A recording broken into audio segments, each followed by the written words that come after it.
but so is passing legislation, Madam Speaker, passing a fall economic statement, dealing with private members' business, getting work done for Canadians. That's what I'm here for. Questions and comments. The honourable member for Saanich Guelph Highlands.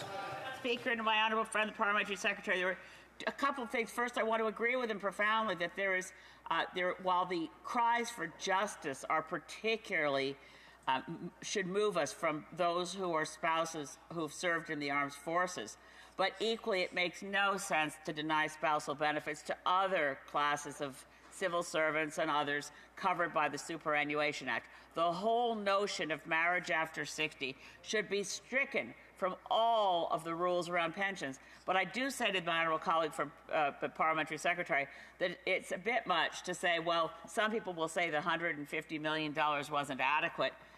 Not a single penny has moved towards those who are disadvantaged by the gold digger clauses. It affects the widows and survivors of our veterans. So it was a sham move by former Finance Minister Bill Morneau to get out of doing what he'd promised to do, which was to remove the clause entirely.